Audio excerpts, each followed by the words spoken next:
তোমরা সপ্তাহে একদিন জুমার নামাজ পড়ে অস্থির হয়ে যাও।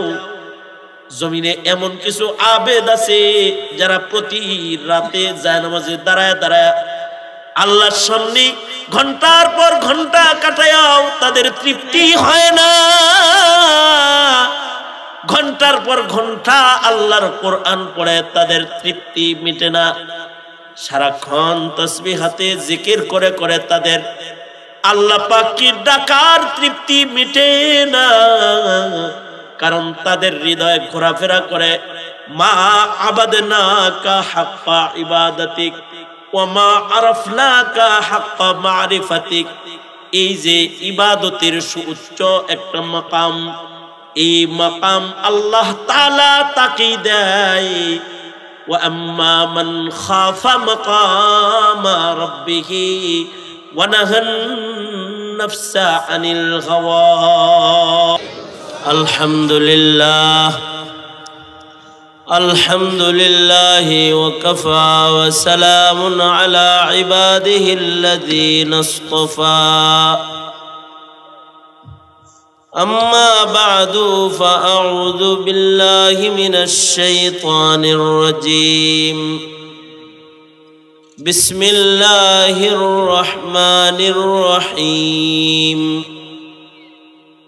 وأما من خاف مقام ربه ونهى النفس عن الهوى فإن الجنة هي المأوى.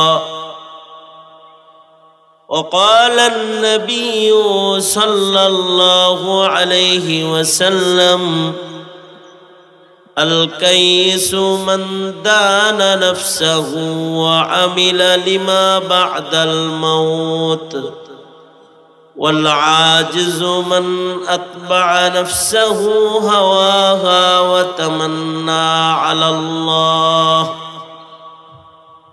وقال النبي صلى الله عليه وسلم كما تعيشون تموتون وكما تموتون تبعثون وكما تبعثون تحشرون. أو كما قال عليه الصلاة والسلام. اللهم صل على محمد وعلى آل محمد كما صليت على إبراهيم وعلى آل إبراهيم إنك حميد مجيد. اللهم بارك على محمد وعلى آل محمد كما باركت على إبراهيم وعلى آل إبراهيم إنك حميد مجيد.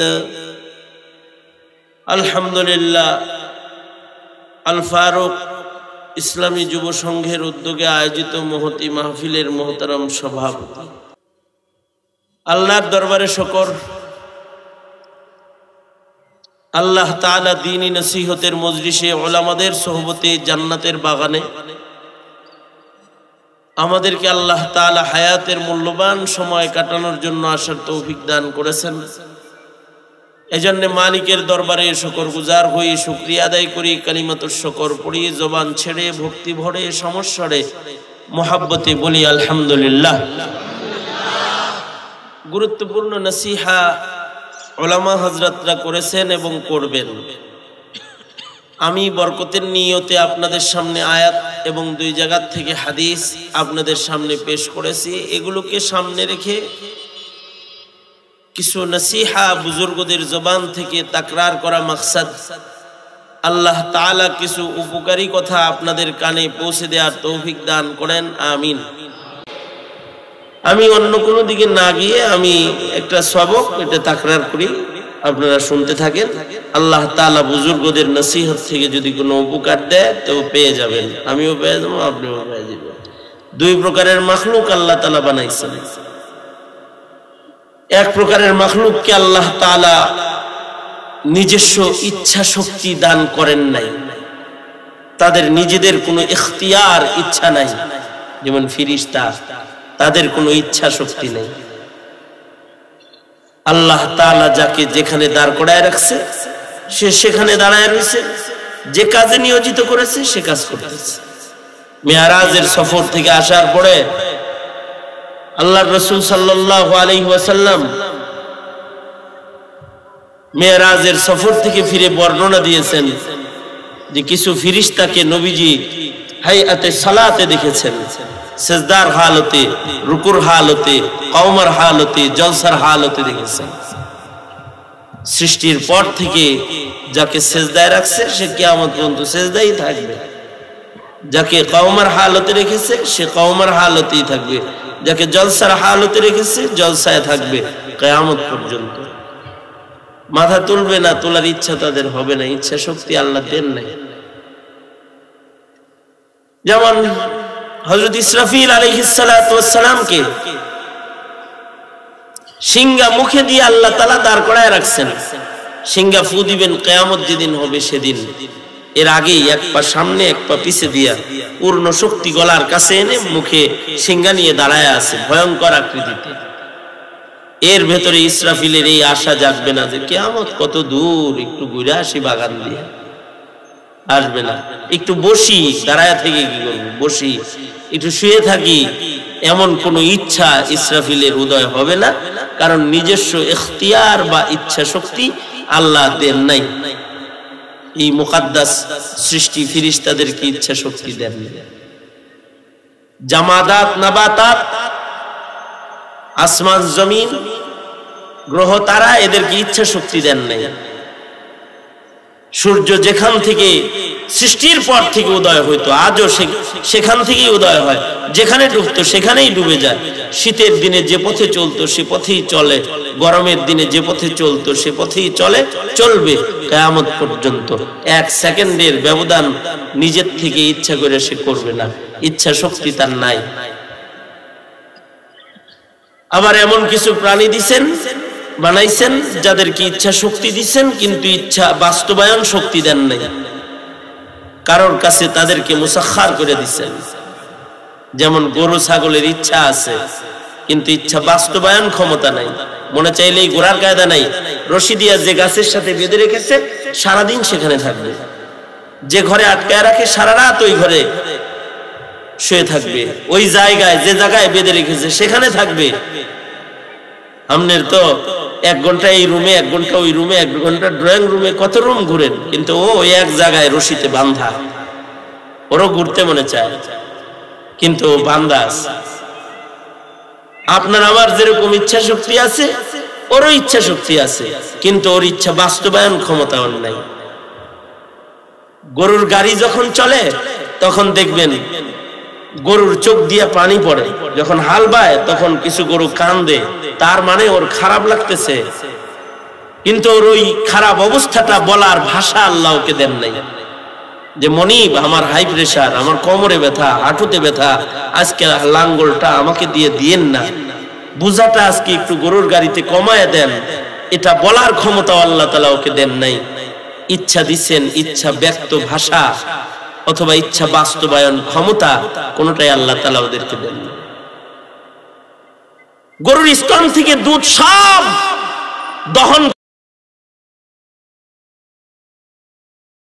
করে বালতি ভরে ফেলছেন আপনি, ওর কষ্ট লাগতেছে, ওর বাচ্চাটাকে খাওয়াইতে মনে চায়, তাকায় কাঁদতেছে কিন্তু বলতে পারে না মনিব আমার বাচ্চারেও তো কিছু খাইতে দেন, বলতে পারে না। অথবা ওর ইচ্ছাও বাস্তবায়নও করতে পারে না। ও যদি দুধ দহন করতে না দেয় তো ঠ্যাং বাইন্দা লয় মনিব, পা রশি দিয়া বাইন্দা তারপরে নিজের ইচ্ছা মতো টাইনা শেষ দিয়ে ফেলে। নিজের ইচ্ছা বাস্তবায়ন ক্ষমতা নাই। কিন্তু আশ্চর্য হলো মানুষ যাদেরকে আল্লাহ তাআলা নিজস্ব ইচ্ছা বাস্তবায়নের ক্ষমতা দান করছেন, আবার নিজের ইচ্ছাকে ব্যক্ত করার ভাষা দান করছেন। এ কারণেই মানুষ সারা রাত ইবাদত করে, আবার যার ইচ্ছা হয় সারা রাত গুনাহ করে। কেউ আছে সারা জিন্দেগি গুনাহ করে না, আর কেউ আছে সারা জিন্দেগি মদ খায়া ঘুমায়। কেউ আছে সারা জিন্দেগি বেনামাজি, আর কেউ আছে সারা জিন্দেগি নামাজি। কেউ ইচ্ছা করতেছে তো তার ইচ্ছাকে সে বাস্তবায়নও করতেছে, আবার ব্যক্তও করতেছে।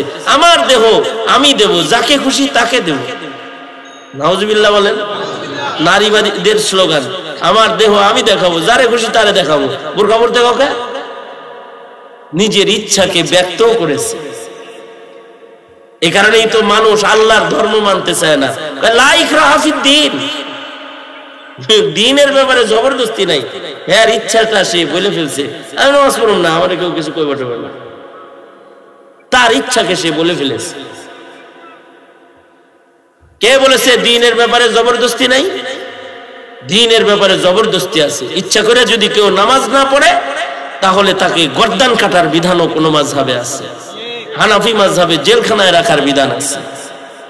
ইচ্ছা করে কেউ যদি জিনা করে, ব্যভিচার করে, তো সঙ্গে সার করার বিধান আছে। চুরি করে হাত কাটার বিধান আছে। মসজিদে যাবে না তো লাঠি দিয়ে পিটায় মসজিদে নেওয়ার বিধান আছে। জবরদস্তি না, এটা কানুন। এটার নাম কি? কানুন, আইন, নিয়ম। হ্যাঁ, আমরা কোনো হিন্দুরে টাইম না মসজিদে নেই না। আমাদের দাওয়াতে তাবলীগের লোকেরা হিন্দুদেরকে টানাটানি করে যায়, জবরদস্তি নাই। সে ইসলাম কবুল করে নাই। হ্যাঁ, আমাদের একদল আছে যারা বিধর্মীদের মাঝে ইমানের দাওয়াত বিতরণ করে, ইবাদতের না। তাদের দাওয়াত হলো তাওহীদ কবুল করো, এক আল্লাহকে গ্রহণ করো, এক আল্লাহকে গ্রহণ করো। যখন গ্রহণ করে ফেলায় তখন কয়, গ্রহণ যেহেতু ভর্তি যেহেতু হয়েছে, তো নামাজ পড়ো, রোজা রাখো, হজ করো, যাকাত দাও। জবরদস্তি। যদি না দাও তাহলে তুমি অপরাধী। আমার মাদ্রাসার একটা ছাত্র খালি মাথায় ঘুরতেছে, আমার প্রিন্সিপালিটি আছে তাকে ধরার, এই তুই খালি মাথায় ঘুরিস কেন? কলেজের ছাত্রকে আমি বলি না, আমার মাদ্রাসার ছেলেকে এই জন্য বলি যে সে আমার মাদ্রাসার ছাত্র। আল্লাহ ইসলাম যারা মানে ওই বান্দাগুলারে কয়, এই ঘুমাইস না, টাইম মতো নামাজ পড়। ইন্নাস সালাতা কানাত আলাল মুমিনিনা কিতাবাম মাওকুতা। নিজের মত মতো চলিস না, নিজের নজরকে নিম্নগামী কর, নিজের যা মনে চায় খাস না। কুলু মিনাত তাইয়িবাত, হালাল খানা খা, পবিত্র খানা খা। তোর যা মনে চায় তা করিস না তুই। আইনের আওতায় কখন? যখন নিজেকে আল্লাহর গোলাম দাবি করেছে তখন। এর আগ পর্যন্ত তাকে কিছু বলা হয় নাই। কিন্তু মানুষের ইচ্ছা শক্তি আছে আল্লাহ বলার পরেও না মানার, অথবা আল্লাহর বিধান না আমল করার। এই ইচ্ছা শক্তি আল্লাহ মানুষকে দান করছে। এই কারণেই পৃথিবীতে এমন মানুষ আছে যারা সারা জিন্দেগি গুনাহ করে। কিছু মানুষ এমন আছে তাদের আমল নামার ভেতরে একটা নেকির কাম নাই। আর কিছু মানুষ এমন আছে যাদের আমল নামার ভিতরে একটা গুনার কাম নেই। ইমামে আজম আবু হানিফা রাহমাতুল্লাহি আলাইহি, ইমামুনা ইমামুদ দুনিয়া নুমান বিন সাবিত 40 বছর ইশার ওযু দিয়া ফজরের নামাজ পড়ছেন। সুবহানাল্লাহ, আওয়াজ করে জোরে করে বলেন সুবহানাল্লাহ। কত বছর পড়ছেন? হ্যাঁ, 40 বছর ইশার ওযু দিয়া ফজরের নামাজ পড়েছেন ইমামে আজম আবু হানিফা রাহমাতুল্লাহি আলাইহি। কেন এই 40 বছরে কি ওনার ঘুমাইতে মনে চায় নাই? এই 40 বছরে বিবির বিছানায় যাইতে মনে চায় নাই, আরাম করতে মনে চায় নাই। কিন্তু এই 40 বছরের ভেতরে এমন কোন কাজ করে নাই যে কাজ করলে ওযু ভেঙে যায়। 40টা বছর লাগাতার ইশার ওযু দিয়া ফজরের নামাজ আদায় করেছেন। আল্লাহু আকবার বলেন জোরে করে। আমরা সারা রাত গুনাহ করি। অনেকে টিভির ঘরে সারা রাত কাটায়া দিছে, মোবাইল হাতে সারা রাত কাটায়া দিছে। আর ইমামে আজমের সারা জিন্দেগি ইবাদতেই কাটাইছে। কখনো এক রাকাত নামাজে টোটাল কোরআন শরীফ খতম করেছে। এক রাকাত নামাজে কোরআন মজিদ পুরাটা খতম করে ফেলেছে। এক রাকাত নামাজে যারা কোরআন খতম করেছে, যেমন হযরত উসমান এক রাকাত নামাজে টোটাল কোরআন খতম করেছেন। হযরত উবাই ইবনে কাব রাদিয়াল্লাহু আনহু 2 রাকাত নামাজে টোটাল কোরআন খতম করেছেন। হযরত তামিমে দারি রাদিয়াল্লাহু আনহু 1 রাকাত নামাজে পুরা কোরআন মজিদ খতম করেছেন। ইমামে আজম আবু হানিফা রাহমাতুল্লাহি আলাইহি কখনো রাত্রে 1 খতম, দিনে 1 খতম, রোজার মাস তো পুরাটা এরকম ছিল। মসজিদে গেছেন, এশার নামাজ আদায় করেছেন, ইমাম সাহেব সূরা জিলজাল পড়তেছেন, ফামান ইয়ামাল মিসকালা যাররাতিন খায়রান ইয়ারাহ ওয়া মান ইয়ামাল মিসকালা যাররাতিন শাররান ইয়ারাহ। তো চিন্তায় ধরছে, আজ রাত যদি আমার জীবনের শেষ রাত হয়, তাহলে কামাই আজকে যা করবো এটাই কামাই রবে আমলনামায়। এশার নামাজ পড়ে মসজিদ থেকে বের হওয়ার ক্ষমতা ওনার নষ্ট হয়ে গেছে। রাতটা ইবাদতে কাজে লাগানোর জন্য সারা রাত মসজিদের ভেতরে জায়নামাজে দাঁড়ানোর জন্য কিবলামুখী জায়নামাজ বিছায়া এশার পরে নফল নামাজে দাঁড়ায় গেছে। মুয়াজ্জিন বুঝে ফেলেছে আজকের রজনী ইমামের ইবাদতের রজনী, বুঝে ফেলেছে। দরজা চাপায়া ছোট্ট একটা বাতি জ্বালায় দিয়া মুয়াজ্জিন বাড়ি চলে গেছে। শেষ রাত্রিতে ফজরের আজান দেওয়ার জন্য মুয়াজ্জিন মসজিদে আসছে। আয়েশা দেখে এশার পরে যেমন দাঁড়ানো দেখে গেছে ইমামে আজম আবু হানিফা কি ওইভাবে ফজরের আগেও তিনি দাঁড়ায় কোরআন পড়তেছে, আর ওনার কণ্ঠে কোরআনে হাকিমের 30 নাম্বার পারার তিলাওয়াত বাজতেছে। তার মানে 1 রাকাতে রাতের বেলায় মসজিদে দাঁড়িয়ে টোটাল কোরআন তিনি খতম করে ফেলেছে। সারা রাত আল্লাহর কোরআনের তিলাওয়াত করেছে। কেউ কেউ আছে সারা জিন্দেগি একা কাটানো পছন্দ করেছে, কিতাব পড়াইছে, ছাত্রদেরকে দর্স তাদরিস করছে, আর একা একা থাকছে। যেমন আব্দুল্লাহ ইবনুল মুবারক রাহমাতুল্লাহি আলাইহি, ওনাকে জিজ্ঞেস করা হয়েছে আপনার পছন্দের জিনিস কি? তো আব্দুল্লাহ ইবনুল মুবারক বলে 2টা জিনিস আমার পছন্দের, সানাদুন আলী বাইতুন খালি। 2 জিনিস, সানাদুন আলী বাইতুন খালি, ভালো সনদ ভালো ইলম আমার পছন্দ। আগের জমানার মানুষের কাছে ভালো কথা পছন্দ ছিল, ভালো সনদও পছন্দ ছিল। এই কারণে একটা হাদিসের সনদকে ভালো সনদ গ্রহণ করার জন্য মদিনা থেকে পায়দল হাইটা সুদূর কুফায় গেছে। এই হাদিসটা কিন্তু একজনের কাছ থেকে শুনছে, কিন্তু সরাসরি সাহাবীর কাছ থেকে শোনার জন্য সেই সাহাবীর বাড়ি চলে গেছে। পায়দল সফর করে শত শত মাইল দরজায় দাঁড়ায় হাদিসটা শুননা আবার চলে আসছে। ওই যে সনদটারে আলী বানাইছে, বলবে হাদ্দাসানি ফুলান, এক ওয়াসিতায় নবীর কাছে চলে যাবে। এই কারণে সানাদুন আলী, ভালো মানুষের কাছ থেকে ভালো জিনিস ভালো ইলম শিখার আগ্রহ, এটা পছন্দের কাম। আমাদের কাছে কিন্তু ভালো ইলম পছন্দ না, ভালো সুর পছন্দ। আমাদের হলো ভালো গান পছন্দ। ওয়াজের ভেতরে যদি হিন্দি গান একটা মারতে পারে তাহলে আমরা তাদের ভক্ত হই। ওয়াজের ভেতরে যদি 6টা কৌতুক মেরে দিতে পারে তো আমরা তাদের ভক্ত হই। সানাদুন আলী, ভালো সনদ ভালো কথা বলবে তা আমরা খুঁজি না, কিন্তু একটা জমানা ছিল একটা ভালো কথা শোনার জন্য শত শত মাইল পায়দল সফর করেছে। কখনো কখনো এই সফর করতে যায় মরুভূমির মাঝখানে মারা গেছে, আর মরুভূমির মাঝখানে তাদের কবর হয়ে গেছে। মরুভূমিতেই মরে গেছে, মরুভূমিতে কবর হয়ে গেছে। যাই হোক, ওইদিকে যাইতে চাই না।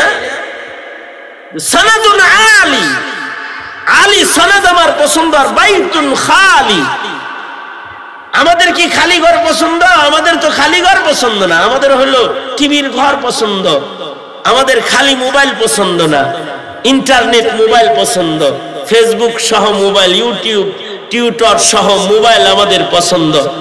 আমাদের পছন্দ কম্পিউটার সহ ঘর, ওয়াইফাই আলা বাড়ি আমাদের পছন্দ।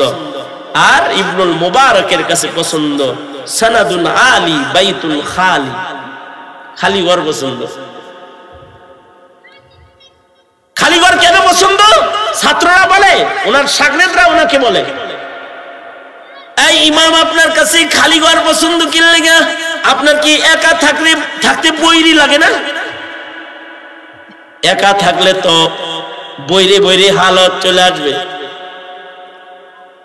আব্দুল্লাহ ইবনুল মুবারক বলে, যখন আমি একা থাকি তখন ভালো থাকি, কারণ যতক্ষণ একা থাকি ততক্ষণ কখনো আল্লাহর সাথে থাকি, কখনো নবীর সাথে থাকি, কখনো সাহাবীদের সাথে থাকি। সুবহানাল্লাহ। আর আস্তে করে বলেন, আর একটু আস্তে করে বলেন। কি বলে? যখন আমি একা থাকি কখনো আল্লাহর সাথে থাকি, কখনো নবীজির সাথে থাকি, কখনো সাহাবায়ে কেরামের জামাত লইয়া বইয়া থাকি। ছাত্ররা বলে, বুঝি নাই। কখনো একা থাকি, আমি নামাজে থাকি, তখন মাওলা আর আমি, মাঝখানে আর কেউ নাই। আমি একা থাকি তখন হাদিস পড়ি, আমার নবীর কথা আমি নবীর কাছ থেকে শুনতে থাকি, আমি আর আমার নবী থাকি। আর কখনো সাহাবীদের সব রিওয়ায়াত সামনে নিয়ে গবেষণায় থাকি, কোন সাহাবী কি বলল এগুলো দেখতে থাকি, শুনতে থাকি, বুঝতে থাকি, আর মাসাইল বের করতে থাকি। এ কারণে খালি ঘরের সময়গুলা আমার বড় ভালো কাটে। সনাদুন আলী বাইতুন খালি, এটা আমার কাছে পছন্দ। ইবনুল মুবারক আমাকে রইল,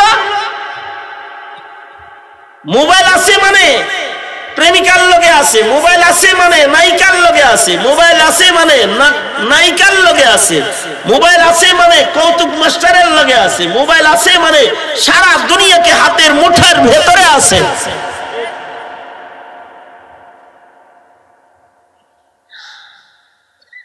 খালি থাকা পছন্দ করতেছে না তো কেউ, কিন্তু তারা খালি থাকা পছন্দ করত কেন? খালি থাকলে তাদের ইবাদত ভালো হইতো। কেউ তো সারা দিন সারা রাত পাপের আসরের ভেতরে নিজেকে বসায় রাখে, আর কেউ আছে ইবাদতের পরিবেশের ভেতরে নিজেকে আটকায় রাখে। এই ইচ্ছা শক্তি মানুষকে কে দান করেছে? জোরে আওয়াজ করে বলেন। ইচ্ছা শক্তি। তাবেঈনদের ভেতরে যারা 2 রাকাত নামাজের ভিতরে রাত কাটায়া দিছে, ইমামে আজম আবু হানিফা রাহমাতুল্লাহ আলাইহি, সাইয়েদ ইবনে জুবাইর রাহমাতুল্লাহ আলাইহি খতম করে কোরআন শরীফ পড়ছে এক এক রাকাতে। আব্দুল্লাহ ইবনুল মুবারক রাহমাতুল্লাহ আলাইহি 2 রাকাত নামাজ লম্বা এত হইতো যে পারা পারা তিলাওয়াত করতো, কখনো সারা রাত শুধু ছাদের উপরে দাঁড়ায় নামাজ পড়তে থাকতো। গরমের দিন ওনার ছাদের উপরে দাঁড়ায় উনি নামাজ পড়তে থাকতো। হযরত ওসমান এত লম্বা করে নামাজ পড়তো যে উড়ন্ত পাখি হযরত ওসমানের মাথার উপরে এসে বসতো। এত লম্বা সেজদা দিত, রুকু দিত যে টের পাইতো না পাখি এটা কি মানুষ নামাজের হালতে আছে নাকি কোনো কাঠের উপরে বসছে। সারা রাত ইবাদতের ভেতরে কাটায় দিত, সারা জিন্দেগি ইবাদতের ভেতরে কাটাইছে। ইচ্ছা শক্তি। যদি কেউ ইবাদতে লাগায় তো ইবাদত করে, আর কেউ যদি গুনায় লাগায় তো সে পাপ করে। এই ইচ্ছা শক্তি আল্লাহ তাআলা বনি আদম মানুষকে দান করেছেন। ইচ্ছা বাস্তবায়ন করার ক্ষমতাও দান করেছেন। আবার নিজের ইচ্ছাকে ব্যক্ত করার ভাষাও দান করেছেন। দিয়া দিয়া কয়, এই দিছি তো ইচ্ছা শক্তি, তোর ইচ্ছা মতো চলতে না, কিন্তু ইচ্ছা শক্তি দিছি আমার ইচ্ছা মানতে। আল্লাহর ইচ্ছা মানার জন্য তোকে ইচ্ছা শক্তি দেওয়া হয়েছে। তুই যে আল্লাহর ইচ্ছা মানবি, এর জন্য তোর শক্তি লাগবে তাকওয়া, আল্লাহর শক্তি। কেউ যদি নিজেকে আল্লাহর ইচ্ছায় চালাইতে চায়, তাহলে আল্লাহর ভয় তার হৃদয়ে থাকতে হয়। যার ভেতরে আল্লাহর ভয় নাই, সে আল্লাহর ইচ্ছাকে নিজের ইচ্ছা বানাইতে পারবে না। আরেকটা কথা, ইচ্ছা শক্তি এমন এক শক্তিশালী বস্তু, যেটা অস্ত্র দিয়ে দমন করা যায় না, জেল দিয়ে দমন করা যায় না, মারপিট করে দমন করা যায় না। এটাকে শিক্ষার দ্বারাই দমন করা যায় না। ইচ্ছা শক্তি দমনের জন্য তাকওয়া আল্লাহর জরুরত হয়। জেলখানার ভিতরে এমন কিছু আসামি মুলাকাত হয়েছে আমার, যে মনে করেন 8 বার জেলে গেছে। জিজ্ঞাসি কি জুরমে জেলে আসছো? 8ম বার। কয় একই জুরম, একই অপরাধ। কি অপরাধ? কয় ডাকাত। আবার যদি ছাড়া পাও তাহলে কি করবো? ডাকাতি করবো। মানে 8 বার জেলে গেছে, এরপরেও ডাকাতি করবো। সন্ত্রাসীরে জিজ্ঞাসি কত বছর? কয় 13 বছর। এই দাড়ি, মানে তাহাজ্জুদ পড়ে, নফল রোজা রাখে, বুজুর্গ হয়ে গেছে পুরা। বাইরে লিখে মাটির নিচে অস্ত্র গাইরে রেখেছি, যাই এই বাইর করবো আর ফুডাম।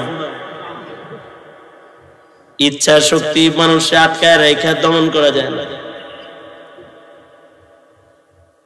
শিক্ষা দিয়া ইচ্ছা শক্তি দমন করা যায় না। শিক্ষিত কিন্তু জেনা করে, ব্যভিচার করে, পাপাচার করে, জুলুম করে, অত্যাচার করে। ইচ্ছা শক্তি দমনের আল্লাহ তাআলা যে ঔষধ বান্দাকে দান করেছেন, সেটা হলো তাকওয়া, আল্লাহর ঔষধ। আল্লাহর ভয়, খোদা ভীতির দৌলত যদি কারণ হাসিল হয়ে যায়, তা আল্লাহর ভয় কারোর ভিতরে আসলে তার ইচ্ছা শক্তি দমন হয়ে যায়। এ কারণে আল্লাহ বলেন, আম্মা মান খাফা মাকাম রাব্বিহি ওয়া নাহান নাফসা আনিল হাওয়া ফাইন্নাল জান্নাতা হিয়াল মাওয়া। যারা আল্লাহকে ভয় করবে এবং আল্লাহ ভয়ের মাধ্যমে সে ইচ্ছা শক্তিকে দমন করে রাখবে, নিজের হাওয়াকে দমন করবে, নিজের ইচ্ছাকে বাস্তবায়ন করবে না, সে রবের ইচ্ছা বাস্তবায়নকারী হবে। যদি এই 2 গুণ কারোর ভেতরে পাওয়া যায়,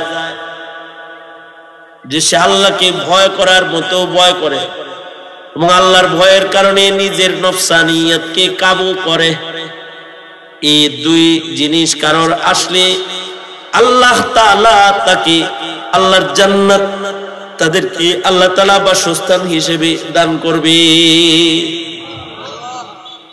আল্লাহকে ভয় করার মতো ভয়। আমরা আল্লাহকে ভয় করি, কিন্তু ভয় করার মতো করি না। এ কারণে আমরা গুনাহ করতে পারি। আমরা আল্লাহকে ভয় করি, ভয় করার মতো করি না, বিধায়ী ইবাদতের হক আদায় করতে পারি। আমাদের দ্বারায় পাপাচার হয়, আমাদের দ্বারায় ইবাদতের আদাব নষ্ট হয়। এক প্রকৃতির মানুষ আছে যে এরা গুনাহ করে, ইবাদত করেই না। কেন করে না? আল্লাহর ভয় না, এজন্য করে না। আরেক প্রকারের মুমিন আছে যারা ইবাদত করে, কিন্তু ইবাদতটা ভালোভাবে করে না। ব্যবসাটা যত ভালোভাবে করে, ইবাদতটা অত ভালোভাবে করে না। রাজনীতিটা যত ইহতিমামের সাথে করে, ইবাদতটা অত ভালো করে না। আল্লাহর সাথে ব্যবহার আচরণ অমন করে না। নিজের স্বার্থের জন্য যে ত্যাগ আর কোরবানিটা পেশ করে, ইবাদত তার ভালো না। করে ইবাদত, কিন্তু ইবাদতের কোয়ালিটি ভালো না। রাজনীতির কোয়ালিটি ভালো, ব্যবসার কোয়ালিটি ভালো, চাকরির কোয়ালিটি ভালো। এই উভয়টা যেটা, এটা তাকওয়ার অভাবের কারণে হয়। মানুষের গুনাহ হয় তাকওয়ার অভাবে। আগের জামানার মানুষ গুনাহ করতে পারে নাই, কারণ ছিল তাকওয়াল্লাহ, আল্লাহ পাকের ভয়, কারণে গুনাহ করতে পারে না অন্ধকারের ভেতরে। আর এখন সিসি ক্যামেরার নিচেও গুনাহ হয়, লাইভ ক্যামেরার ভেতরেও গুনাহ হয়। আল্লাহর ভয় নাই, এ কারণে পাপাচার হয়। আর আগের জামানার মুসলমানদের আল্লাহর ভয় ছিল, এ কারণে তাদের এক জাররা অপরাধ তারা করতে সাহস পায় নাই। ভয় হলো আল্লাহর বিচারের ভয়। এক জাররা অপরাধ করতে তারা ভয় পেয়েছে। যেমন আবু বকর, ওনার কাছে একবার রুটি গোশত হাদিয়া আসছে। উনি রুটি গোশত চিবাইতেছি, চিবাইতে চিবাইতে এক দুই খণ্ড পেটের ভেতরে চলেও গেছে। 3 দিনের না খাওয়া আবু বকর, ক্ষুধার্ত মানুষ, খাবার কিছু পেটে গেছে। যিনি রুটি গোশত এনেছে গোলামকে বলে, এগুলো কিসের রুটি গোশত? কয়, আমি জাহিলিয়াতে একজনের চিকিৎসা করছিলাম, ফুফা দিছিলাম, রোগী ভালো হয়ে গেছে, বিনিময় হিসাবে আমাকে এগুলো দিয়েছে, তাই আমি আপনি না খাওয়া আপনারে হাদিয়ে দিছি। হযরত আবু বকর বলে, জাহিলিয়াতে চিকিৎসা করেছিলে, তার মানে তখন তো আল্লাহর নামে চিকিৎসা করো নাই? কয়, আল্লাহর নাম, আল্লাহ তখন আমি চিনি না। জাহিলিয়াতে চিকিৎসা করেছি, লাতুজার নামে চিকিৎসা করেছো, গায়রুল্লাহ নামে চিকিৎসা করেছো, আর সেই খাবার আমারে দিছো? না না, গায়রুল্লাহর নামের খানা আবু বকরের পেটে হজম হইতে পারে না। হযরত আবু বকর সাথে সাথে মুখের ভিতরে আঙ্গুলি দিলেন এবং মুখে আঙ্গুলি দিয়া হযরত আবু বকর বমি করলেন, আবার পানি পান করলেন, আবার মুখে আঙ্গুলি দিলেন, বমি করলেন। ততক্ষণ পর্যন্ত ক্ষান্ত হন নাই, যতক্ষণ পর্যন্ত রুটির টুকরা, গোশতের টুকরা পেট থেকে বের না হইছে। যখন রুটি গোশতের টুকরা পেট থেকে বের হয়ে গেছে, তো আবু বকর শান্ত হইছেন। আর আমরা সুদ খায়া ফেলতেছি, ঘুষ খায়া ফেলতেছি, রাষ্ট্র সম্পদ হজম করে ফেলতেছি, হারাম আমরা দখল করতেছি, ব্যবহার করতেছি, খাইতেছি। আমাদের মুসলিম সমাজে সুদ বেদরা। আমাদের মুসলিম সমাজে যদি আবু বকরের সেই তাকওয়াল্লাহ যদি আমাদের সমাজে থাকতো, তাহলে ইহুদি পণ্য আমাদের মার্কেটে একটাও চলতো না। কথা বলেন না কেন? চলতো একটাও চলতো না। আমরা একদিক দিয়ে বলতেছি ইহুদি পণ্য বর্জন করো, আর এক দিক দিয়ে ব্যবহার করতেছি। আমাদের দেশের হিন্দুদের পূজা, মুসলমান যায় প্রসাদ না খাইলে তো পূজাই হয় না। আমরা গায়রুল্লাহ নামের খানা খাইতেছি, হারাম খাইতেছি, হারাম পণ্য ব্যবহার করতেছি। কিসের কারণে? আমাদের তাকওয়াল্লাহ নাই। আর তারা যে এক জাররা হারাম খাইতে পারে নাই, তারা আল্লাহর ভয়ের কারণে খাইতে পারে নাই। হযরত উমরের কাছে একদিন দুধ হাদিয়া আসলো, দুধ। হযরত উমর দুধ পছন্দ করতেন, খেয়ে ফেললেন। বললেন, এই দুধগুলা তোমার বাড়ির পালা হাইওয়ান জানোয়ারের দুধ। মুওয়াত্তা ইমাম মালিকে আছে ঘটনাটা। হযরত উমর বলতেছে যে এগুলো কি তোমার বাড়ির দুধ? এগোয়, আমি দুধ বাড়িতে গাভী ছাগল কইব, গরিব মানুষ, তাই এগুলো দুধ কই থেকে আসছে? কয়, এগুলো বাইতুল মালের দুধ, যেটা গরিবদেরকে দেওয়া হয়। উট ছাগলের দুধ বাইতুল মালের, সদকার দুধ। এগুলো আমার বাড়িতে আজকে আসছে, বাটে আমি পাইছি, ভাবলাম খলিফারে লয়া খাই, অসুবিধা নাই, আমার জন্য সাদকা, আপনার জন্য হাদিয়া। আমি তো কোনো সময় গরিব মানুষ, আপনার কিছু খাওয়াইতে পারি না, তো সদকা আইছে আমার কাছে না, সদকা আপনার জন্য তো হাদিয়া, খান। হযরত ওমর বলে, তোমার মাসালাও ঠিক আছে, ফতোয়াও ঠিক আছে, কিন্তু এই দুধ পেটে লইয়া যদি আমার মৃত্যু হয়, আর আল্লাহ যদি কয় উমর খলিফা না তুমি, বাইতুল মাল তোমার পেটের ভিতরে দেখা যায় কেন? বলো না আদালতে কিবরিয়াতে আমি কি উত্তর দেব? হযরত ওমর সাথে সাথে পানি পান করলেন। বিষ খাইলে হসপিটালে যেমন করে পেট ড্রেসিং করে বিষ বাইর করে, হযরত ওমর নিজের পেট ড্রেসিং করলেন, পানি পান করলেন, অঙ্গুলি বানলেন আর পেটের থেকে দুধ বাইর করে ফেলেন। এতটুকুন দুধ হালাল খানাও উনি ওনার পেটে হজম হইতে দিতে পারেন আল্লাহর ভয়। কারণ হাসানাতুল আবরার সাইয়াতুন লিল মুকাররাবিন, আল্লাহর ভয় এটা পারেন নাই। আর আমরা পারি। আমাদের তো সমাজে জুলুম প্রতিষ্ঠা হয়ে গেছে, কারণ সমাজে তাকওয়া আল্লাহ প্রতিষ্ঠা হয় নাই। সমাজে অনেক কিছুর উন্নতি হচ্ছে, রাস্তার উন্নতি আছে, বিদ্যুতের উন্নতি আছে, গ্যাস লাইনের উন্নতি আছে, খালি তাকওয়া আর খোদা ভীতির অবনতি ঘটতেছে। এটার অবনতি হচ্ছে। ইতিহাসের পাতার আরেকজন উমর ছিলেন, উমর ইবনে আব্দুল আজিজ রাহমাতুল্লাহি আলাইহি। একটা তো উমর ইবনুল খাত্তাব যেটা বললাম, উমর ইবনে আব্দুল আজিজ রাহমাতুল্লাহি আলাইহি যিনি পৃথিবীতে এমন একজন খলিফাতুল মুসলিমিন ছিলেন যার খেলাফত কালে বাঘ ছাগলের উপরে জুলুম করেনি। মানুষ মানুষের উপরে জুলুম তো নাই, বাঘ জংলার বাঘ ছাগলের উপরে জুলুম করে নেয়। আল বিদায়া ওয়ান নিহায়া। এক বুড়ি চিৎকার দিয়ে বলতে লাগলো, এই এই ওমর ইবনে আব্দুল আজিজ মরে গেছে রে। মাত্র 2.5 বছর আগে কিন্তু উনি খলিফাতুল মুসলিমিন হয়েছে। 2.5 বছর পরে বুড়ির চিৎকার, ওমর ইবনে আব্দুল আজিজ নাই। 2.5 বছরে ওমর ইবনে আব্দুল আজিজ রাহমাতুল্লাহ আলাইহি মানুষের ভেতরে ইনসাফ কায়েম করেছেন তো করেছেন, জঙ্গলের প্রাণীর ভেতরেও ইনসাফ কায়েম করেছেন। এই যুগের মতো ইন্টারনেটের কলিং এর আমল নয়, এক প্রান্ত থেকে আরেক প্রান্তে মৃত্যুর সংবাদ যাইতেও 15 দিন লাগে।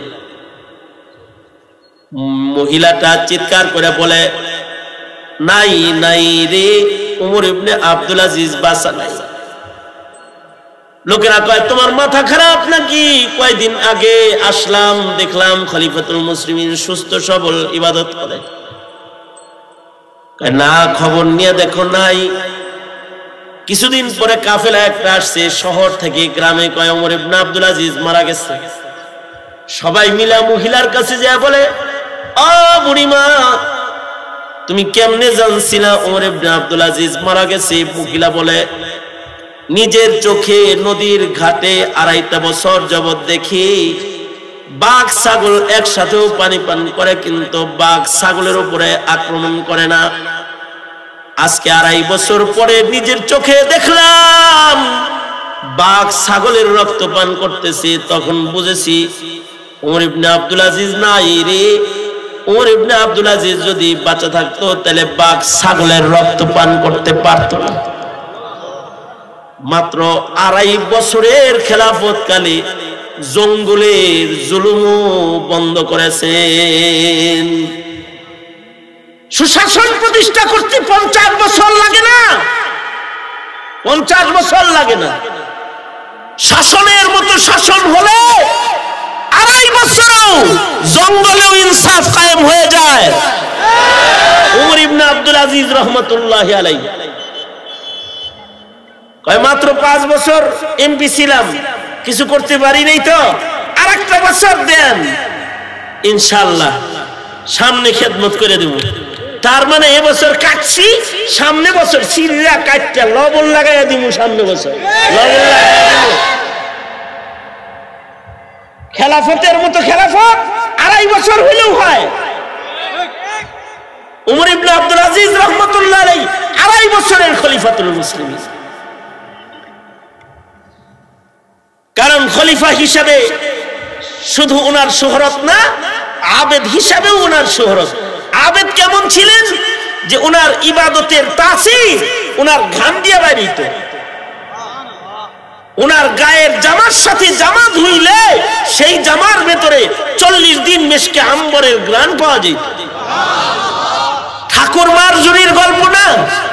আমাদের আকাবিরদের জীবন এমনই যে তারা ইবাদত করার কারণে তাদের কবর থেকেও খুশবু বাইর হয়। ইমাম বুখারীর কবর থেকে 1200 বছর যাবত খুশবু বের হচ্ছে। আল্লাহ জানে কিয়ামত পর্যন্তই হয়তো হবে। কোন আতর ছিটান লাগে না। ইমাম বুখারীর দেহ মাটিতে আছে, মাটির থেকে খুশবু বাইর হইতেছে। আল্লাহু আকবার করে বলেন। আমাদের বাংলাদেশের বুজুর্গদের কবর থেকেও খুশবু বের হয়েছে। শেষ বেলায় মানুষ কবরের মাটি শুদ্ধ লেগে গেছে উঠায়। এই উমর ইবনে আব্দুল আজিজ রাহমাতুল্লাহি আলাইহি আবেদে খাস। আর তাকওয়া আল্লাহর পরিমাণটা কি রকম? উমর ইবনে আব্দুল আজিজের কাছে একবার উর্দুন থেকে, এই ছেলে এদিকে তাকা, উমর ইবনে আব্দুল আজিজের কাছে উর্দুন থেকে 2 টুকরি খেজুর হাদিয়া আসছে। উর্দুন প্রদেশ থেকে ওই প্রদেশের গভর্নর উমর ইবনে আব্দুল আজিজকে 2 টুকরি খেজুর হাদিয়া পাঠাইছে। নিজের পয়লা বেতনের টাকা থেকে আমিরুল মুমিনিনকে হাদিয়া।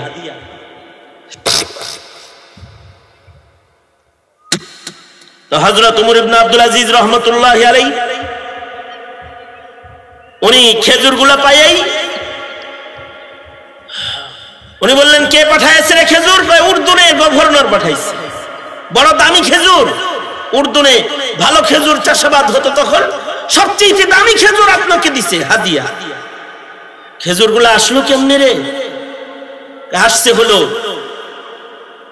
গণভবন থেকে, রাষ্ট্র কার্যালয় থেকে, আপনার কার্যালয় থেকে। গণভবন শব্দ এই জন্য বললাম, এখন রাষ্ট্রীয় প্রধানের কার্যালয় এরকম বলে, তাই না? প্রধানমন্ত্রী কার্যালয় থেকে, খলিফার কার্যালয় থেকে একটি ডাক বিভাগের গাড়ি উর্দুনে গিয়েছিল। গাড়িটা খালি আসতেছিল, উর্দুনের খলিফা খালি গাড়িতে 2 টুকরি খেজুর দিয়ে দিচ্ছে। উমর ইবনে আব্দুল আজিজ বলে, এই গাড়িটা তো খলিফার টাকা অথবা গভর্নরের টাকায় কেনা গাড়ি না, এটা রাষ্ট্রীয় সম্পদের টাকা দিয়ে কেনা গাড়ি। আর ড্রাইভার যেটা, এটার বেতন উর্দুনের গভর্নর দেয় না, এটার বেতন দেয় বাইতুল মাল। বাইতুল মালের বেতনের ড্রাইভার বাইতুল মালের টাকার কেনা গাড়িতে করে যে খেজুরটা উর্দুন থেকে আমার কার্যালয় পর্যন্ত এসেছে, এই খেজুরের ভেতরে একুরেট হাদিয়া, এটা আর রয় নাই। এর ভেতরে সরকারি বাইতুল মাল ঢুকে গেছে। কারণ বাইতুল মালের গাড়িতে চড়ে আইছে, সরকারি টাকার ড্রাইভারে চালায় চালায় লয়ে আইছে। সুতরাং এমন সন্দেহযুক্ত খেজুর উমর ইবনে আব্দুল আজিজ খাইতে পারে না। যাও খেজুরগুলা বাজারে বিক্রি করে দাও, আর টাকাগুলা হিসাব করে বাইতুল মালে জমা করে দাও। আর আমাদের সচিবালয়ের গাড়ি স্কুলের গেটে পাওয়া যায়। সচিব সাহেবের মেয়েকে নিয়ে ড্রাইভার ঘুরে বেড়াচ্ছে, আর বিবিকে নিয়ে পার্কের গেটে সচিবালয়ের গাড়ি পাওয়া যায়। সচিব সাহেব সচিবালয়ে আছে, ওনার বিবি পার্কে বসে আছে, সচিবালয়ের ড্রাইভার আর গাড়ি ব্যবহার করে। এই তো আমাদের হালাত। কিন্তু উমর ইবনে আব্দুল আজিজ রাহমাতুল্লাহি আলাইহি তিনি সরকারি গাড়িতে করে খেজুর এসেছে, এই খেজুর খাচ্ছেন না তিনি। উমর ইবনে আব্দুল আজিজ রাহমাতুল্লাহি আলাইহির ভাতিজা ঘটনাটা কাছে থেকে দেখতেছেন। ভাতিজা বাজারে চলে গেলেন, খেজুর বাজারে দেখে গোলামে খেজুর বিক্রি করে। তো ভাতিজায় ডাক লয়ে দাঁড়ায় রয়েছে যে খেজুর আমি কিনবো। যে যত দাম বলে কয়েক টাকা বেশি, যে যত দাম বলে তার চেয়ে উনি দেয় 1 টাকা বেশি। যত বেশি পাবে বাইতুল মাল তত ধনী হবে। দাম উঠছে 14 টাকা। ভাতিজায় খেজুর কিনা লাইছে 14 টাকা দিয়া। কিনা 2 টুকরি খেজুরের 1 টুকরি নিজের বাড়িতে রেখে আর 1 টুকরি খেজুর ভাতিজা নিজের মাথায় করে চাচা উমর ইবনে আব্দুল আজিজের সামনে দাঁড়ায় বলে, চাচা যান, ভাতিজা হয়ে কি চাচারে কিছু খাওয়াইতে পারি না? বাজার থেকে মাথায় করে কিনে আনছি, হালাল খানা, এটা চাচাজিকে হাদিয়া দিতেছি। খেজুর গুলা উর্দুনের মনে হয়, খেজুর গুলা আমি ক্রয় করেছি, বাইতুল মালের টাকাগুলো জমা করে দিয়েছি, কোনো টেনশন নাই চাচা যান, আমার টাকা দিয়ে কিনা আমি মাথায় করে আপনার কাছে পেশ করেছি, মেহেরবানি করে খেজুর গুলা একটু খান। ওমর ইবনে আব্দুল আজিজ বলে, হ্যাঁ এখন এই খেজুর ওমর ইবনে আব্দুল আজিজের খাওয়ার উপযুক্ত হয়েছে। এটা এক প্রকারের তাকওয়াল্লাহ। এখন সিয়াসতের চেয়ে বড় বাণিজ্যিক কোন প্রজেক্ট আর নাই। যারা রাষ্ট্র ক্ষমতায় বসে যায়, চলে যায়, এমপি মন্ত্রী চেয়ারম্যান একটা হইতে পারলেই হয়, রাতারাতি আঙ্গুল ফুলে কলা গাছ হয়ে যায়। এবং এই অফার যদি কেউ পায় তাহলে ওটা নেওয়ার জন্য পাগল হয়ে যায়, মারামারিও হয় এলাকায়, নমিনেশন পেপার নিয়ে। কেন? জাতির খেদমত করার আশায় না, নিজের ব্যবসায়িক এরিয়াকে সুন্দর করার আশায়, পাওয়ারফুল করার আশায়, রাতারাতি আঙ্গুল ফুলে কলা গাছ হওয়ার আশায়, অত খেদমত করার আশায় না। অত খেদমত করতে যদি এরাদা থাকতো তাইলে মন্ত্রণালয়ের চেয়ার দখল করার জন্য আর সংসদীয় চেয়ার দখল করার জন্য গুলাগুলি পাবলিকের বুকে গুলি করা হইতো না, পাবলিকের এই গুলি খাইতো না। এই তো এখনকার শাসনামল। আর ওইটা ছিল একটা শাসনামল যখন আল্লাহর ভয়ে মানুষ এক জাররা অপরাধ করে নাই। তো আমি আমার আলোচনার একটি পার্ট বললাম, গুনাহ থেকে বাঁচতে হলে দরকার হয় তাকওয়াল্লাহ। আল্লাহর ভয় যদি কারোর ভিতরে এসে যায়, নিজের ইচ্ছা তার দমন হয়ে যায়, শয়তানের ধোঁকার থেকে নিজের বাঁচাইতে পারে, আর আল্লাহর ইচ্ছা বাস্তবায়ন করার ক্ষমতা তার এসে যায়। আর একটা পাঠ হলো তাকওয়াল্লাহ যদি কামিল কারোর ভেতরে এসে যায়, তখন তার ইবাদতটা মানের ইবাদত হয়, তখন তার ইবাদতের মান বেড়ে যায়, তখন সে আশিক হয়ে যায়, আল্লাহর আশিক হয়ে যায়। শুধু আবেদ থাকে না, সে আশিক হয়ে যায়। আশিক কা এক সিজদা, এটা অনেক বড় ভারী। सोने का एक जर्रा लोहे के मन से भरी, लोहे के मन से भरी, आशिक का एक सजदा, आबिद का रात सारी हयात सारी, आशिक का एक सजदा, आबिद के हयात सारी। আবেদ তো ইবাদত করে, আর আশিক যে তাকওয়াল্লাহ নিয়ে ইবাদত করে, তার এক জাররা ইবাদত দামি হইয়া যায়। কারণ তার ইবাদতের ভিতরে জওহর হীরা ঢুইকা যায়, প্রেম ঢুইকা যায়, তাকওয়াল্লাহ ঢুইকা যায়। কিন্তু আমাদের সমাজে এমন আবেদ পাওয়া যায় যারা 30 বছর যাবত নামাজ পড়ে কিন্তু তাকওয়া নাই। এ কারণে তার 30 বছরের ভেতরে সূরা ফাতিহা এখনো ঠিক হয় নাই, এখনো তার 2 রাকাত নামাজের মাসাইল গুলো সহিহ হয় নাই। নিজের ইচ্ছা মতো নামাজ পড়ে পড়ে আর রবের অ্যাকাউন্টে জমা করবার লাগছে। কিন্তু কেউ যদি তাকওয়া কামিল হয়, ওয়া আম্মা মান খাফা মাকাম রাব্বিহ, যে আল্লাহ পাকের শান মতো মাকাম মতো যে আল্লাহকে ভয় করে, সে নিজের ইচ্ছা মতো ইবাদত করে না, তার ইবাদতটাও সে করে আল্লাহর পছন্দ মতো। তখন আল্লাহর পছন্দ মতো অল্প ইবাদত, এটাও অনেক ওজনদার হয়ে যায়। যেমন ইমাম জাইনুল আবেদিন রাহমাতুল্লাহি আলাইহি হযরত হুসাইনের সন্তান ছিলেন ইমাম জাইনুল আবেদিন। ইমাম জাইনুল আবেদিন রাহমাতুল্লাহি আলাইহি মক্কা শরীফে যাইতেছেন।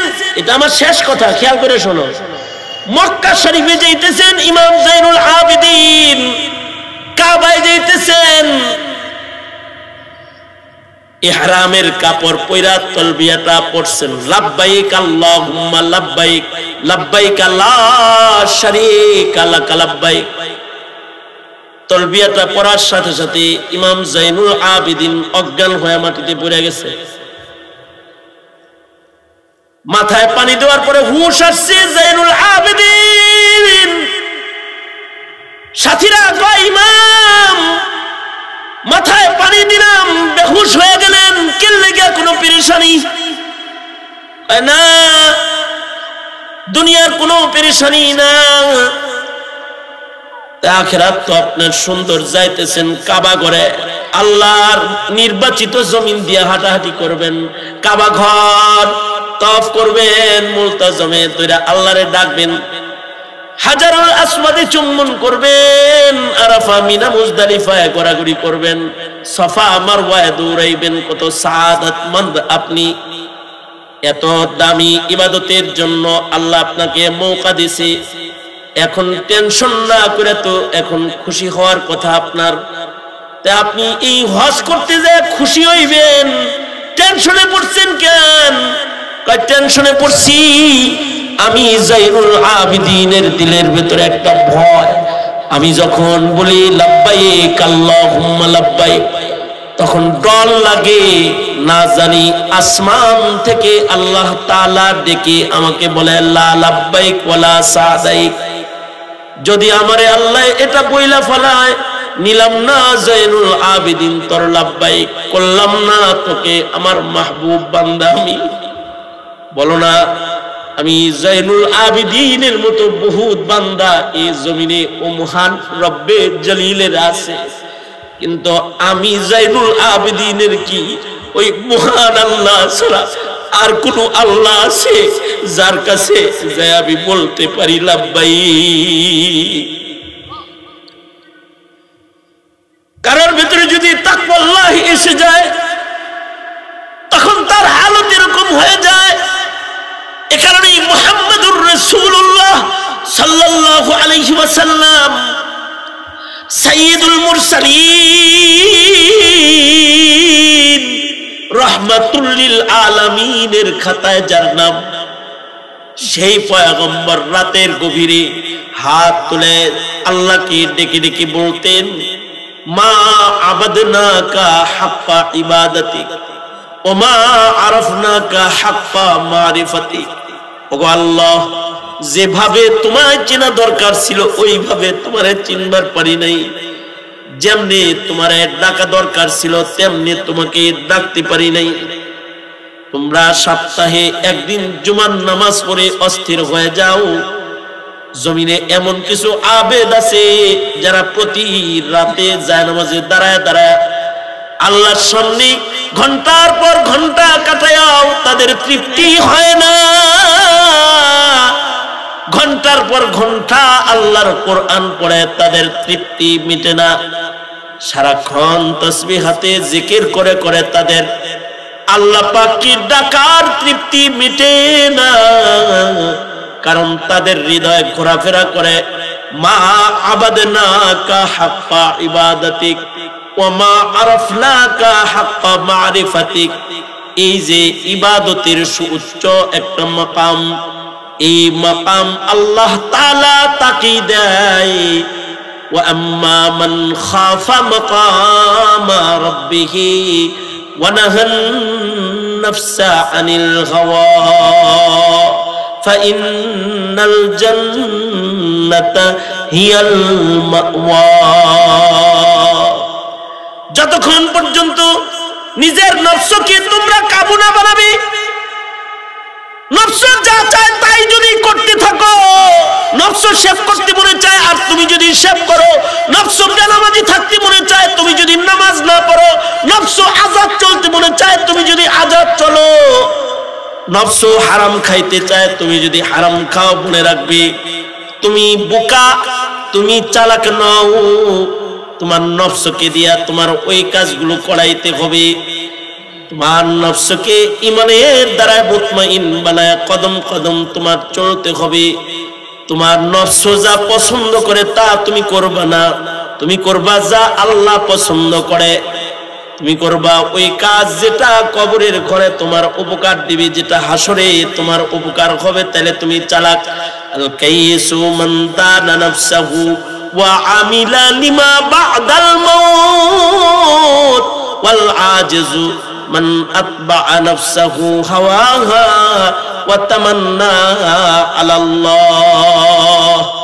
তার চেয়ে বড় কথা হলো আল্লাহর রাসূল মুহাম্মদুর রাসূলুল্লাহ সাল্লাল্লাহু আলাইহি ওয়াসাল্লাম খবর দিয়েছেন, কামা তাঈশুনা তামুতুন ওয়া কামা তামুতুনা তুবআসুন। আল্লাহর রাসূল বলেছেন, হায়াতে যেমন চলবা তোমার মরণ কিন্তু এরকম হবে। হায়াতে যদি আল্লাহর কথা মেনে থাকো তাহলে তোমার মরণটা আল্লাহর পছন্দের হবে। আর হায়াতে যদি শয়তানের কথা মেনে থাকো, নফস শয়তানের তাবেদার যদি হও, মরণ কিন্তু তখন ভয়ঙ্কর হয়ে যাবে। আর মনে রাখবে, যার মরণ ভয়ঙ্কর হবে তার হাসর ভয়ঙ্কর হবে, পুনরুত্থান ভয়ঙ্কর হবে। আর যার পুনরুত্থান ভয়ঙ্কর হবে, বাম হাতে আমলনামা নিয়ে যদি দাঁড়ায় যেতে হয় হাসরের ময়দানে জালাল আর কাহার মালিকের সামনে দাঁড়ায় হিসাব দেওয়া কিন্তু বড় কঠিন হয়ে যাবে। কামা তাঈশুনা তামুতুন ওয়া কামা তামুতুনা তুবআসুন ওয়া কামা তুবআসুনা তুহশারুন।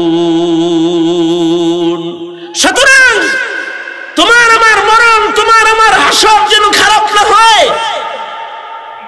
তবে খুশখবরি নেই তোমাদেরকে, এই নাস্তিকদের বাজারের ভিড়ে যখন উলামাদেরকে জেলের তালাবদ্ধ রাখা হয়, যখন নিষ্পাপ নিষ্পাপ মাসুম মাসুম ছাত্রদেরকে জঙ্গি বলা হয়, যখন আলেমদেরকে মামলা দিয়ে হয়রানি করে খুনি ডাকাত সন্ত্রাসীকে আজাদ ছেড়ে দেওয়া হয়, এমন যখন যুগের আবহাওয়া, ওই সময় তোমরা যারা আলেমের কদর করা জানো, তোমরা যারা মৌলবীদের কথার মূল্যায়ন করা জানো, তোমরা যারা ধর্মীয় মূল্যবোধের মূল্য দেওয়া তোমরা যারা জানো, অবশ্যই আলমারউ মা মান আহাব্বা মুমকিন হো सकता है। এইটাও যদি কবুল হয় তো আল্লাহ তাআলা এটার বদলায় ময়দানে মাহশারে নেককারদের সাথে হাসর করে দিবে আল্লাহ তাআলা। এই যুব সমাজ আর তোমরা যারা উলামা পছন্দ, কোরআন পছন্দ, দ্বীন পছন্দ, মেজাজকে যারা লালন পালন করো, আল্লাহ তোমাদেরকে ভালো মানুষের সাথে যেন হাসর করে। আল্লাহ তাআলা যেন আমাদের সকলকে ঈমানের সাথে এই নেক আমলের বাহানায় মৃত্যু দান করে। আমিন। জোরে করে বলেন আমিন। ইমাম জাইনুল আবেদিন রাহমাতুল্লাহি আলাইহি হযরত হুসাইনের সন্তান ছিলেন ইমাম জাইনুল আবেদিন। ইমাম জাইনুল আবেদিন রাহমাতুল্লাহি আলাইহি মক্কা শরীফে যাইতেছেন। এটা আমার শেষ কথা, খেয়াল করে শোনো। মক্কা শরীফে যাইতেছেন ইমাম জাইনুল আবেদিন, কাবায় যাইতেছেন, ইহরামের কাপড় পয়রা তালবিয়াটা পড়ছেন, লাব্বাইক আল্লাহুম্মা লাব্বাইক লাব্বাইক লা শারীকা লাক লাব্বাইক। তালবিয়াটা পড়ার সাথে সাথে ইমাম জাইনুল আবেদিন অজ্ঞান হয়ে মাটিতে পড়ে গেছে। মাথায় পানি দেওয়ার পরে হুশ আসছে জাইনুল আবেদিন। সাথীরা কয়, ইমাম মাথায় পানি দিলাম, বেহুশ হয়ে গেলেন, কি লেগে কোনো পেরেশানি? না, দুনিয়ার কোনো পেরেশানি না, আখিরাত তো আপনার সুন্দর যাইতেছেন। কাবা ঘরে আল্লাহর নির্বাচিত জমিন দিয়ে হাঁটাহাঁটি করবেন, কাবা ঘর তওয়াফ করবেন, মুলতাজমে তৈরা আল্লাহরে ডাকবেন। হাজারুল আসওয়াদে চুম্বন করবেন, আরাফা মিনা মুজদালিফায় ঘোরাঘুরি করবেন, সাফা মারওয়ায় দৌড়াইবেন। কত সাআদাতমন্দ আপনি! এত দামি ইবাদতের জন্য আল্লাহ আপনাকে মৌকা দিয়েছে। এখন টেনশন না করে তো এখন খুশি হওয়ার কথা আপনার। তা আপনি এই হজ করতে যায় খুশি হইবেন, টেনশনে পড়ছেন কেন? টেনশনে পড়ছি আমি জাইনুল আবিদিনের দিলের ভেতরে একটা ভয়। আমি যখন বলি লাব্বাইক আল্লাহুম্মা লাব্বাইক, তখন ডর লাগে, না জানি আসমান থেকে আল্লাহ তাআলা ডেকে আমাকে বলে লা লাব্বাইক ওয়ালা সাদাইক। যদি আমারে আল্লাহ এটা বইলা ফেলায়, নিলাম না জাইনুল আবিদিন তোর লাব্বাইক, করলাম না তোকে আমার মাহবুব বান্দা আমি। বলো না আমি জাইনুল আবিদিনের মতো বহুত বান্দা এই জমিনে ও মহান রব্বে জলিলের আছে, কিন্তু আমি জাইনুল আবিদিনের কি ওই মহান আল্লাহ ছাড়া আর কোন আল্লাহ আছে যার কাছে যাই আমি বলতে পারি লাব্বাইক? কারোর ভিতরে যদি তাকওয়াল্লাহ এসে যায় তখন তার হালত এরকম হয়ে যায়। এ কারণেই মুহাম্মদুর রাসূলুল্লাহ সাল্লাল্লাহু আলাইহি ওয়াসাল্লাম সাইয়্যিদুল মুরসালিন রাহমাতুল লিল আলামিনের খাতায় যার নাম, সেই পয়গম্বর রাতের গভীরে হাত তুলে আল্লাহকে ডেকে ডেকে বলতেন মা আবাদনাকা হাক্কা ইবাদাতিক ওয়া মা আরাফনাকা হাক্কা মারিফাতিক। ওগো আল্লাহ, যেভাবে তোমায় চেনা দরকার ছিল ওইভাবে তোমারে চিনবার পারি নাই, যেমনি তোমারে ডাকা দরকার ছিল তেমনি তোমাকে ডাকতে পারি নাই। ফাইন্নাল জান্নাতা হিয়াল মাওয়া,